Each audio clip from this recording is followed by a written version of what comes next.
Coach Steve Donahue, Jaden Glover-Tostano, and Derek Simpson. So the second game in a row, St. Joseph's had two players score 20 points in the same game. Derek got 23 and 8. Jaden had 21. We'll have an opening statement from Potion and questions for the players first, please. Yeah, I thought our defense set the tone right from the start. I thought we really they had a difficult time running offense. That was our plan coming in. We were kind of frustrated how we played down there, and I thought the guys just really competed on the defensive end. And then they're very good, talented offensive players. When we can get the ball in transition, I think we can have nights like tonight. Questions for the student athletes, please. For the both of you guys, like when you're scoring like that, we know that you did, like, the defense comes every night, but when you're scoring like that, just how good can you guys be? We can be unstoppable, honestly. I think the biggest part with us is being on the same page. I think we've had a lot of lapses earlier on in the year where we just weren't on the same page. And that just comes with the preparation and the practice time that we've had and put together and the connections we've built to know when something's said, we all can relate it to each other and stuff like that. And that's kind of what we've been doing the past couple of weeks, is just been able to be on the same page with everything, know when the screens come in, know when to fill and stuff like that. So when we on the same page, we very, very good. Yeah, for both of you guys, what do you think has been working these last couple of weeks to have the chemistry you guys are having right now? I think just emphasis in practice. We had our first awakening call against Davidson, and then we had another awakening call against Fordham.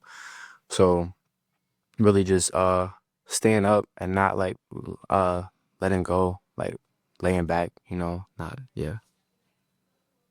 Yeah, I think obviously you want to say preparation, but that's really been the emphasis. Like, I think, if you don't study for a test, you're not going to know what's going on. So I think the preparation and the film and the practice and the scout has been very, very good. I got to give credit to the coaches. They've been putting good scouts together.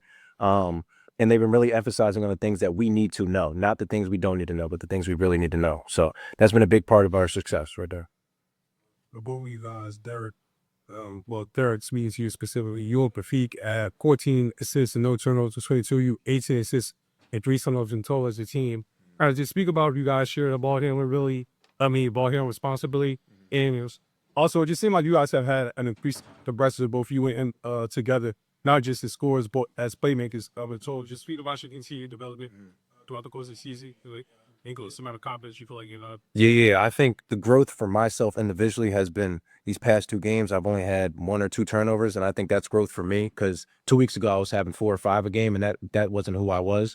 I think Kafiq coming back, he missed 2-3 games. Coming back, being able to just be on the same page as everybody is really big for us as a team whole. And obviously individually as me, because he gets to get me off the ball and stuff like that sometimes. But for him to come in and do what he did today was very, very important for us. And without him, I don't know if we win by 20 kind of thing. So the turnovers is growth. That's all it is. It's just growth for us all around, man. So yeah. And for Gene, I know you obviously have a solid game, one of the solid games, so 46. Now that you're down shots per remember, excuse me. Can you just speak about those guys, the shooting ability, and just get you a ball around? I feel like whenever I get a pass from them, like it's always on point. I always get in the shooter's pocket. I'm ready to put it up. Obviously, if they close out, then I'm ready to attack. But yeah, those 2 guys are a key point to how I play. I play off of however they're playing. For either of the guys, I see 22 points off the fast break. Off the fast break, obviously a handful of turnovers early in this game. I think you finished with 11, and just a lot of stifling defense. I mean, they went through a handful of different tryouts, extended tryouts throughout the game today. Just how much is sort of, with the way the offense was falling today, just how much is sort of defense leading to offense sort of a recipe for this team over the past 4 weeks? How far did that take you guys? That long has been. Yeah. The scout, man, like our coaches, man, they put that time, that effort in. We put the time and physically on the court and stuff like that. Their job is to get us prepared for that test. And, they've been doing a great job with that. So one of the emphasis was get out and play, have fun. And that's kind of always been our emphasis. But sometimes, teams limit us, and that's a scout on us. We like to get out and run and stuff like that. So, especially on the team today, we just wanted to get out and have fun. We wanted to get loose, because I feel like we didn't do that the last game. We weren't able to get out and have fun. I feel like we slowed the pace a lot. We were dead in the legs and stuff like that. But today we said we weren't going to do that. We were gonna have fun with it. Yeah, and for me personally, I was coming into the game defensive minded. Really wasn't focused on offense. I was really trying to come in and make an impact on defense right from the jump. Because I feel like I left some out there on the last game, so I wanted to come out there and put an emphasis on defense. Hey, two more for the student athletes. The both about that latest game down in Fairfax. Buckets were pretty hard to come by, not just that second half, but that entire game.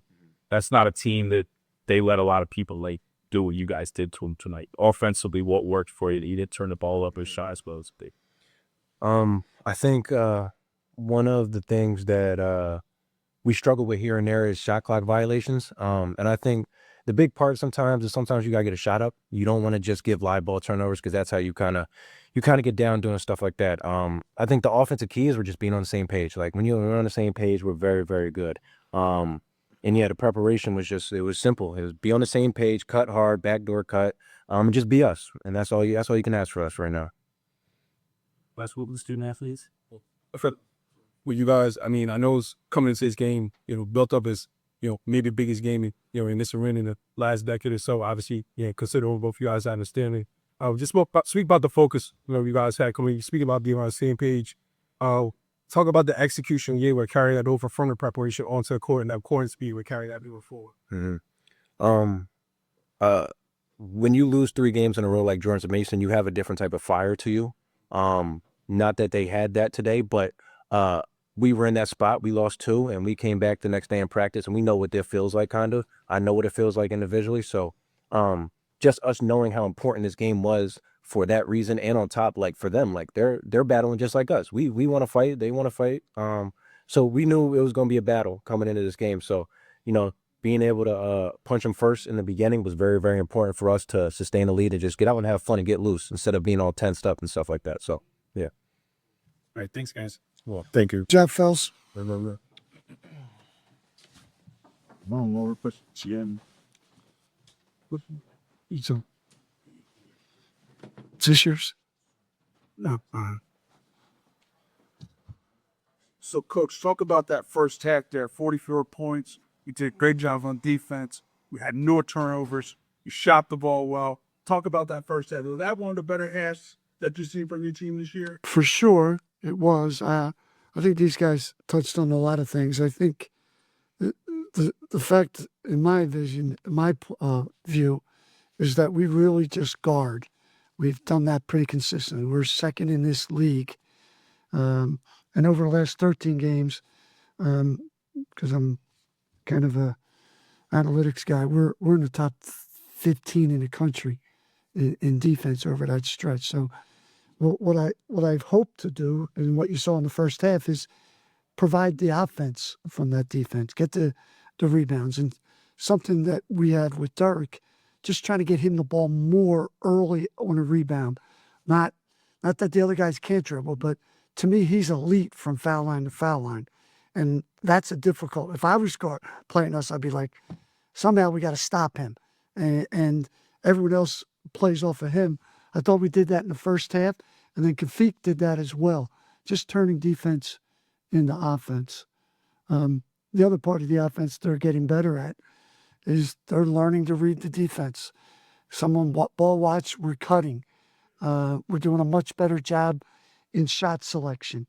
There's little things that have built up over the last month that they're getting better on offense, as the defense has always been good. Coach, how do you think the progression of your team is going from game 1 of conference play to now?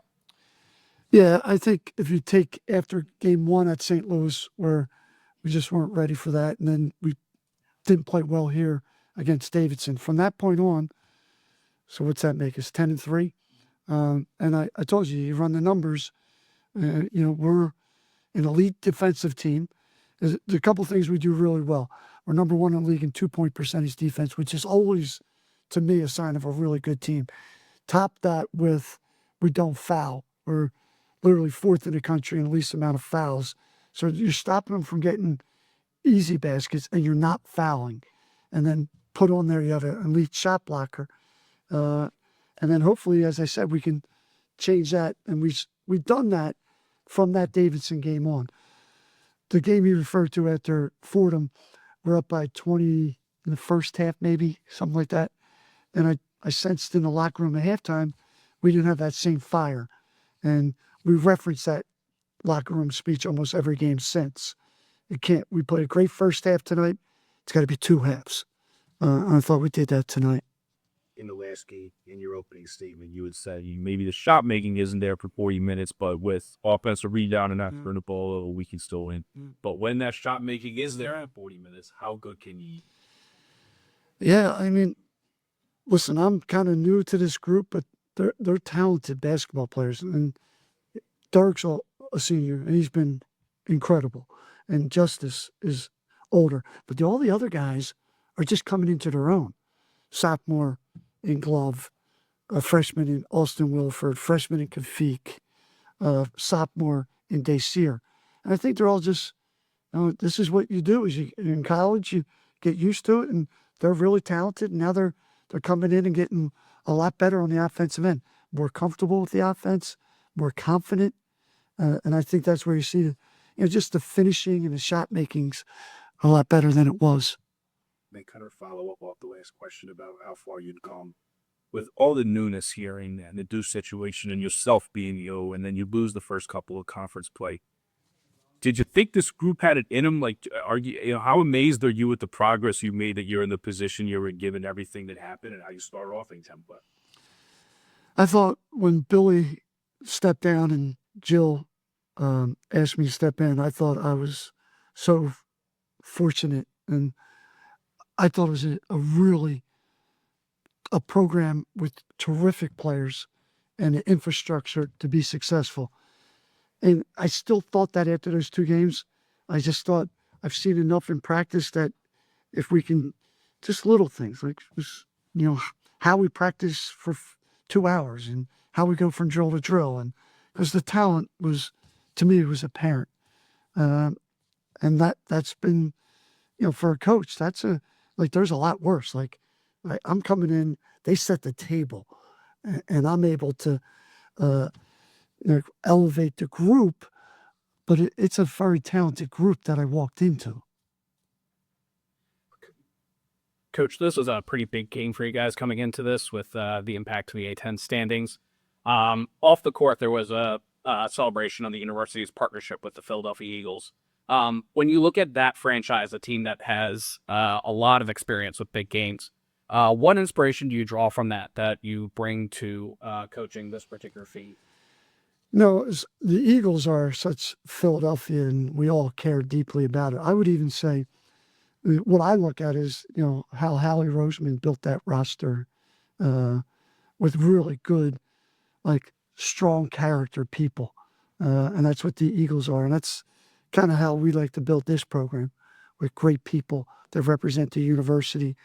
I don't know if specifically all the guys are Eagle fans, but I am. And I do feel like that's a good model to copy, whatever sport you're playing, the way the Eagles have built their roster and the type of people.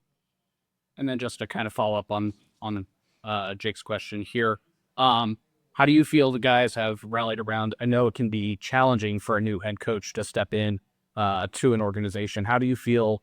How comfortable were you getting involved with guys, stepping into this wall of Macdo? Well, I think the advantage I had was I was an assistant for 4 or 5 months. And when you're an assistant coach, you can talk to the guys, they kind of let their hair down, and you really get to know them. I always loved being an assistant for that reason. The head coaches, they're a little concerned with what the head coach is going to think, and playing time's involved. So I think I got to know the group really well. And then when Jill made that decision, I was able to just smoothly come in and keep everybody else the same. And no one else left. So I think there was a comfort level for the guys. It still wasn't I wasn't going to assume that it was going to be easy, but I think you saw the growing pains, the positives and the negatives through the first couple months, but you saw it going in the right direction. And I think that's what you're seeing now. Coach, I know he doesn't go for 20-plus points, maybe like Derek or Jaden, but I sort of joked this was the Kafik Myers game. I mean, it just felt like he was everywhere. No, that's no joke. That's real. Obviously, he goes for 12 points tonight. Is scoring. 5 for 6, 6 rebounds, 6 assists, no turn. Like, he was fantastic. You have memorized already. Just what did you make of his? Yeah, he is, especially with him and Derek. There's not many guards that are that fast from foul line to foul line, and to me, that's smart. Like, they really create opportunities for us. And Kafik is now, he's a freshman. He's coming into his own. I thought he was terrific tonight. And that's another thing our offense really needs. Someone to just push it and get somebody else an easy basket. And he did that tonight. I was so happy for him. With your victory tonight, what type of message do you send to the rest of the league? I don't really know about that at all, honestly.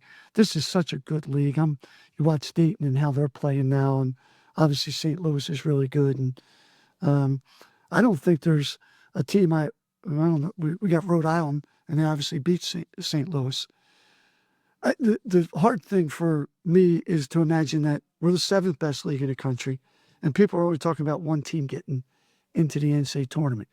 So the numbers, based on all what the Power 5, the Power 4, and the Big East do, it's going to not allow a league like ours to look like it on paper. But I'm just telling you, there's not that much difference between the Big East and the Atlantic 10. Take UConn out, and there's no difference. I always thought that. I thought it last year. I say this story. I watched St. Joe's last year a lot. Billy was a good friend of mine. Porter Moser at Oklahoma, great friend of mine. And I'm watching that league. And there's 2 teams in that league that were 6-12 and got in the NCAA tournament. And I watched 11-7 team in the A10 not get in. Not only did they not get in, they weren't even close to getting in. That's not fair. They're not that different. Oklahoma, Arkansas, St. Joe's last year. Somehow, we got to do something to help our league, because you can't be 7th in the metric and not have a clue that we're only going to get one team in. It's just not right. Oh, so follow up on that. Obviously, so with the stakes into his name, it repeated just to how challenging the league is. To have the opportunity to try and secure, the bye as one at time 4 seeds, just means how big this game was, and for you guys to be able to come out and play the way they did with such a tremendous amount of focus and execution. For sure. And we don't necessarily tell that to the players. Here's what I tell them: get in your stance, guard the ball, check out, make the right play, and getting in the top 4 will take care of itself. But as a coach, I'm understanding how important that is, because to win 3 in 3 days is manageable. 5 is challenging. 4 is difficult. So yeah, we want to get in that top 3, top 4. How do you keep this team such a great performance tonight? How do you keep them focused going into that next game? I don't think that's really difficult in college. Most of these guys we play twice a week. We play 32 games. Now this is the exciting time. This is, we talk about all the work you did in the summer and September and October, and now you're playing games. I think there's obviously things we've done on this journey to motivate the guys each day and be creative with that. But it's getting easier right now. They understand it. They know what's at stake. So we're excited to go up to Rhode Island. You have such a young team, like the one they have, and obviously all the experience that you have. As you enter this next month and you get into March, just how much urgency, how much more excited do you get to play when you get into the most important month of the year? I think all of us as coaches, we dream of March, and so do these kids. This is what they grew up with, and being part of March Madness and even the A10 tournament and the excitement that allows. And it's what it's what you get here for. It's everything. All the work is all part of that journey. I will say this: I think, and there's science behind this. What we're going through now is the exciting part. Even getting punched in the mouth of Fordham here and bounce it back and winning 3 straight, and now we got the challenge up to Rhode Island. That excites me. That motivates me. I was angry, and I said that. There's got to be some competitive anger. After I watched the George Mason film down there, I was mad at myself. I was mad at our team. I was mad that we played that poorly. And that motivated us for this game. Thanks, Coach. Not, thanks.